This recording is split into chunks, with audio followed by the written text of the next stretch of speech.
Absolument. Et ça me fait une bonne transition parce que, par exemple, si on prend le cas de la femme aujourd'hui, elle s'inscrit dans un modèle, je dirais, hybride. C'est-à-dire, il est entre, d'une part, ce modèle moderne en apparence. On trouve des femmes entrepreneurs, des femmes qui occupent des postes à responsabilité et tout. Et d'une autre part, il y a un modèle beldi, traditionnel, qui remet, si vous voulez, la femme à sa place, je dirais pas d'origine, mais du départ, et qui demande, par exemple, à la femme de prendre en charge toutes les tâches ménagères, de s'occuper toute seule, de passer des nuits blanches toute seule, à s'occuper, à prendre soin de son bébé, etc. Donc bref, aujourd'hui, la femme est obligée, soi-disant, de remplir et le rôle d'une femme au foyer et le rôle d'une maman et d'assurer sa profession en dehors du foyer. À votre avis, comment aujourd'hui la femme peut gérer tout ça? Est-ce qu'à un moment donné, elle est obligée de sacrifier sa carrière professionnelle pour réussir en tant que bonne épouse ou une parfaite maman, ou peut-être sacrifier carrément le côté personnel pour réussir sa profession? Je dirais que c'est une question très difficile parce qu'on le vit au quotidien déjà. Oui. Donc, moi, personnellement parlant, je ne vois pas le problème ni dans l'aspect moderne ni dans l'aspect beldi. Moi, je dis qu'il faut avoir un équilibre. Une famille, pour moi, ça se construit à deux. Donc, il y a le rôle de l'homme et le rôle de la femme. Ça, d'une part. D'autre part, je pense que ça nécessite une réflexion de société déjà.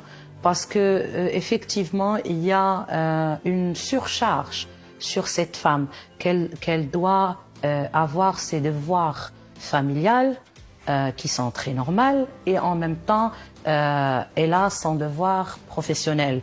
Et je pense que c'est un peu très difficile parce que déjà, on a des traditions, on a des mentalités qui nous font pression chaque jour et qui font une surcharge sur cette femme.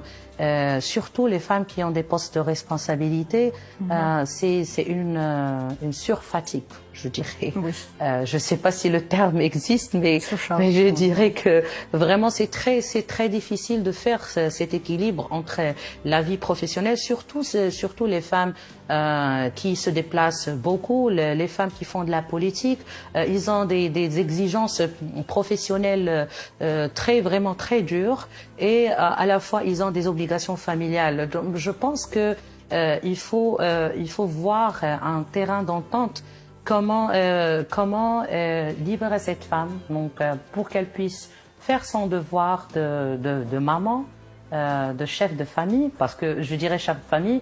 Je dirais pas l'homme chef de famille parce que au Maroc, si vous voyez les statistiques, il y a une grande majorité des familles qui sont gérées par des femmes. Donc la femme gère déjà la famille et en même temps elle a des obligations professionnelles en dehors de la famille. Donc je pense que ça doit être une réflexion de société avec des psychologues, avec des sociologues et avec la participation de toutes les parties prenantes pour voir comment on peut assurer cet équilibre pour que cette femme puisse à la fois jouer son rôle au niveau de la famille, mais en même temps on ne peut pas le priver de sa carrière professionnelle. Donc c'est ça le dilemme et je pense que c'est un combat de tous les jours de toutes les femmes qui travaillent, qui luttent à la fois pour garder leur famille et aussi pour garder leur job parce que c'est vraiment très difficile. Donc oui. J'ai pas de réponse. J'ai pas de réponse. C'est complexe. Parce que personnellement, je le vis au quotidien et je pense qu'il y a une centaine de femmes marocaines qui le vivent aujourd'hui. Et certainement, il y a un prix à payer, mais ça dépend de la capacité de chaque femme à gérer sa carrière professionnelle et en même temps ses obligations familiales. Très bien. Et pour conclure, quel est le modèle, par exemple, à suivre aujourd'hui, à votre avis, pour que la femme gagne la bataille de l'émancipation sur tout ce qu'on vient de dire? Moi, je reviens toujours à l'éducation. L'éducation, c'est la base de tout. Je pense, moi, je dirais au départ de l'émission, la moralisation de la vie publique. je dirais pas la sensibilisation, parce que la sensibilisation n'est pas suffisante. Donc la moralisation de la vie publique, ça englobe la sensibilisation, voilà, exactement, l'éducation de base, la sensibilisation au niveau des familles, elle est vraiment importante parce que on doit grandir avec une nouvelle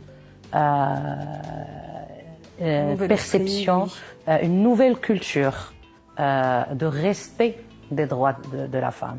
Donc, si un enfant grandit avec toutes ces formes de discrimination, on voit le fruit aujourd'hui, ce qu'on vit aujourd'hui. Voilà. Donc, l'éducation et l'éducation, c'est important.